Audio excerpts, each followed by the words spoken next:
based out of Bangalore. I have co-founded a school, the founder of which is sitting next to me right now, Deepa. I'm married to her over the last 22 years. I'm primarily an accountant and was an investment banker who moved into shared services. My last assignment was with HP, Hewlett Packard Company, where I headed up HP's shared services globally. Hi, I'm Deepa. I've been running the school for over 10 years now. I'm a postgraduate in industrial electronics, but moved into this field because I just love children and I love the Montessori methodology. I got to know it because my daughters were in the Montessori schools. And then I was volunteering initially and then got drawn into this, and I just thought this is the best place for me because I thoroughly enjoy this. And for the past 10 years, we've been running florets. I have two centers in Bangalore, one in HSR, and we have 250 children studying there in the age group of 2 to 6. Because the concept was, can you catch them young and teach them young? So that's the thing. And you know, as Deepa will also tell you, and she's more into this, that if you want to make a difference to the society at large, your learning, typically the shaping of the psyche of the child, happens in this age. Very little happens beyond 6 years. So if you truly want to shape the future, it is at this age. So we are in the business of shaping the future, not literally early childhood care. So we don't assume, we give all the activities. And these activities are required because the child's brain is developing and the neurons need to connect up. And the learning is through the senses. Now, some of the biggest challenges that we are seeing, and one of them, I'll just mention one of them, is the possible morphing of the brain, where you could see, and there is a theory right now that the autistic child is the next step in evolution of man. From the monkey to the man, and now from the man as we thought was a normal man to the autistic man who could have a much higher IQ, and his brain is saying, hey, you really don't need to hold a pencil or pen and write.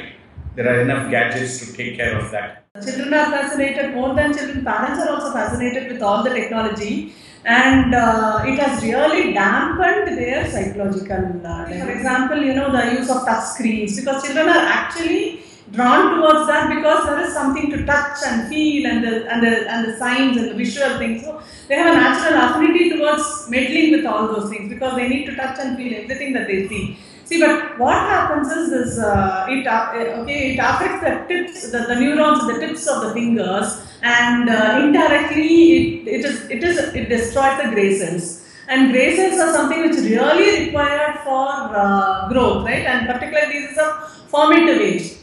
So what is happening is, for me, I feel the speech, it's affecting on their speech and social skills. Particularly this is an age when the child needs a human intervention. They don't need much of technology. Like, they don't need gadgets as such, okay. See, there is a need for them to use gadgets and understand gadgets because it's a gadget age.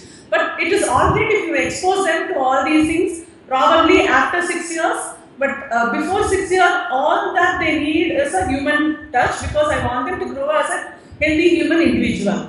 I want them to develop all the human traits, human being. He has to talk like a human being, he has to live like a human being, he has to understand things like a human being, I have a child, both the parents are they're working, and probably 1 year, he's been working with, he has a laptop, he has a tablet of his own, he's just 4, right? And he would play video games and other things. That's all his pastime. Hardly he interacts with people. Now what has happened is he started speaking mission language. Okay. Oh, sorry. It's all right. Try again. He's totally forgotten his mother. He doesn't have mother tongue as such, right? His mother tongue has become the mission language. So we're just bringing him back to You have to talk like a human being. The bigger issue here is the loss of contextual understanding of a situation. So I can use a particular word, but based on the context, it could mean different things, correct? You know? But for him, he struggles.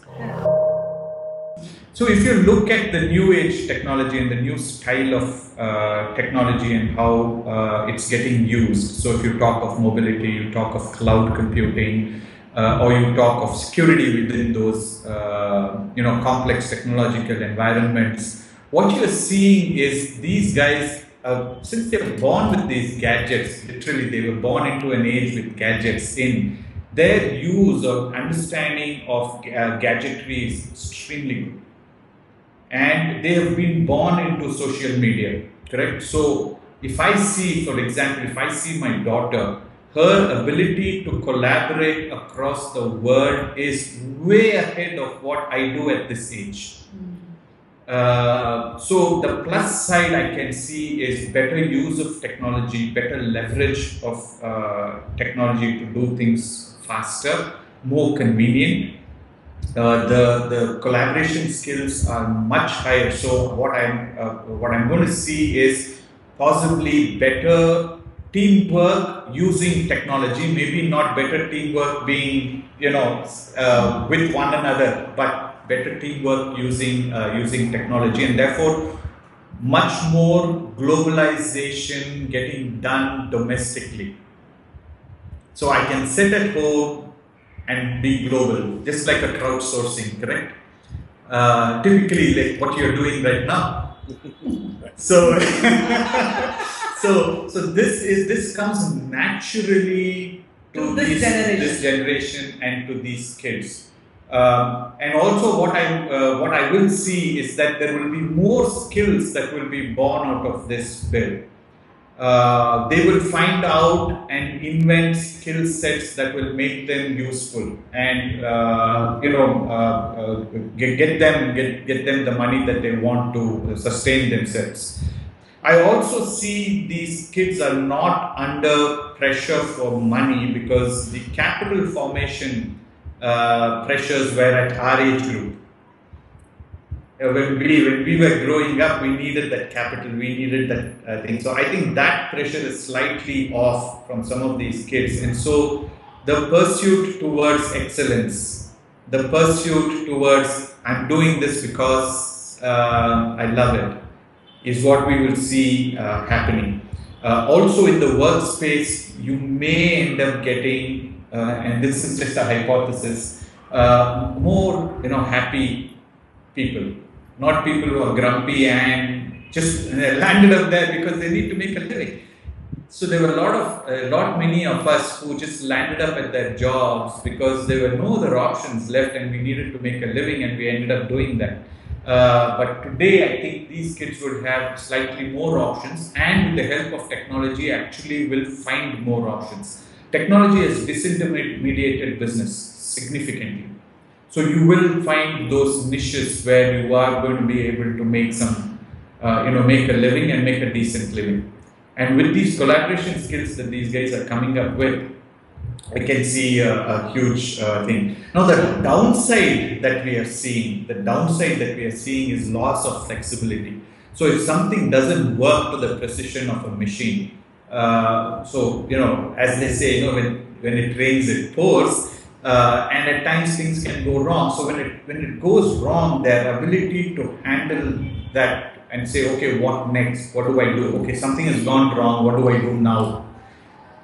Is an approach which we see could be a challenge. The second thing, and Deepa, you can possibly state something on this, is that need for immediate gratification. Correct? I do something, I want a result immediately. Yeah, so, the waiting. There is no patience. Yeah, they have to. They need to wait to get something, right? They don't want it immediate. Everything they want it immediate, right? I want to, even in acquiring skills, okay? Here in India, we have the music and dance as a part of every family. Initially, we would learn dance for probably 10 years and then go in for a stage performance. That is when we're ready. Yes, we feel you're ready. You've learned the skill. all those things. But now within 6 months, yeah, what can I get? What can I get out of What it? I can okay, so the waiting and the perseverance to take up something for a longer period of time, probably amongst some, I'm not going to say everybody is like that, but at least children, that's something that I've been noticing as a trend. There is so much change happening in the world that if you're not prepared to handle that and be resilient enough, then you could see an issue in the mental balance of the workforce, overall workforce. So what will happen is companies will have to invest in emotional intelligence, improving emotional quotient, what I call as social capital. Wow.